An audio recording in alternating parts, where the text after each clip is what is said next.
50 জনের উপরে। এখানে স্পেসিফিক ভাবে বলতে গেলে 61 জনের কথা উল্লেখ রয়েছে যে কারা হেফাজতে এখানে মৃত্যু হয়েছে। এখানে বিচারাধীন কিছু আসামি ছিলেন এবং দণ্ডপ্রাপ্ত আসামিও ছিলেন। একটা বিষয় কি, যে কারা হেফাজতে যে মৃত্যুগুলো হচ্ছে এর দায় অবশ্যই কারা কারা কর্তৃপক্ষের। কারণ আপনারা দেখবেন যে প্রতিটা জায়গাতে কারা কারাগারের উপরে লেখা থাকে রাখিব নিরাপদ, দেখাবো আলোর পথ। তাহলে তাদেরকে নিরাপদ কি দেখানো হচ্ছে? তাদেরকে নিরাপদ রাখানো হচ্ছে? তাদের যেমন নিরাপদে রাখা হচ্ছে না, তাদেরকে সেভাবে আলোর পথটাও দেখানো হচ্ছে না।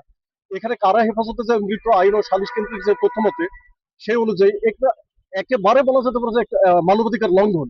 এই মানবাধিকার লঙ্ঘন এইভাবে যদি চলতে থাকে, আসলে কারা কর্তৃপক্ষ যারা আছেন তার দায় আমি মনে করি তারা এড়াতে পারেন না।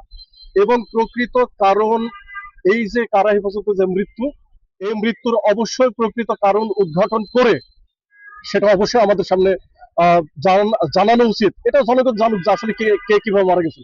একটা মানুষ এইভাবে দীর্ঘদিন বিনা বিচারে জেল হাজতে থাকবে, থাকার পর সেখানে মৃত্যুবরণ করবে। আপনারা গত 2-3 দিন আগেও দেখেছেন যে একটা ছেলে বিনা বিচারে জেল হাজতে দীর্ঘদিন, ছাত্রলীগের এক ছেলে দীর্ঘদিন বিনা বিচারে জেল হাজতে থাকাকালীন অবস্থায় তার বাবা, সেই ছেলেটা জামিন পেয়েছে, জেল গেটে এসেছে, জামিন পাওয়ার পরে মুক্ত হবে, ঠিক জেল গেট থেকে আবার তাকে অ্যারেস্ট করা যখন হয়, তার বাবা সেই ঘটনা সইতে না পেরে সেখানে স্ট্রোক করে মারা গেছে। আমরা আজকে কোন সমাজ ব্যবস্থায় এসেছি? একটা মানুষ জামিন পাওয়া যেমন তার সাংবিধানিক অধিকার, মানবাধিকার, তার অবশ্যই সেখানে মানবাধিকার লঙ্ঘন হচ্ছে। একটা ছেলে জামিন পাবে, তাকে জেল হাজত থেকে ছাড়া হচ্ছে, ঠিক জেল গেট থেকে আবার আটক করা হচ্ছে। আমি মনে করি এটা স্পষ্টত মানবাধিকার লঙ্ঘন। সেই সাথে আরো একটা আইন শৃঙ্খলার যে বিষয়টা আপনারা দেখেছেন যে নরসিংদী স্টেশন, মেথিকান্দা স্টেশনে এক বৃদ্ধা মহিলা, যিনি পরিচ্ছন্নতা কর্মী ছিলেন, মাত্র 30 থেকে 40 হাজার টাকা তার জমানো, সেই টাকা সেখান থেকে লুটপাট করতে গিয়ে সেই মহিলাকে বেদম প্রহার করা হয় এবং তার উপরে অমানসিক নির্যাতন চালানো হয়। গতকালকে বেচারা মারা গেছেন, আপনারা সবাই জানেন, আমরা জেনেছি। আমরা চাই আইন শৃঙ্খলার উন্নতি হোক। আইন শৃঙ্খলা রক্ষাকারী বাহিনী, তাদের কাছে আমি বলবো, অনুরোধ জানাবো, অবশ্যই বাংলাদেশের যেটা চলছে এখন, এটা আসলে এভাবে চলতে পারে না।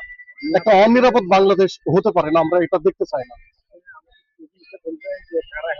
মারা যায়, জি। পুলিশের কাস্টডিতে মারা গেলে পুলিশের এই কাস্টডিতে দায়িত্বটা কে নেবে? পুলিশ তো অবশ্যই রাষ্ট্র নিতে হবে। রাষ্ট্র অবশ্যই নিবে। আর সব থেকে বড় একটা বিষয়, পুলিশ বলেন বা কারা কর্তৃপক্ষ বলেন, তারা তো একটা পুলিশেরই অংশ।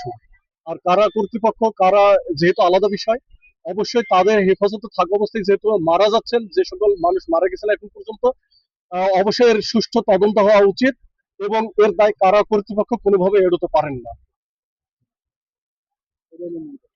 হ্যাঁ?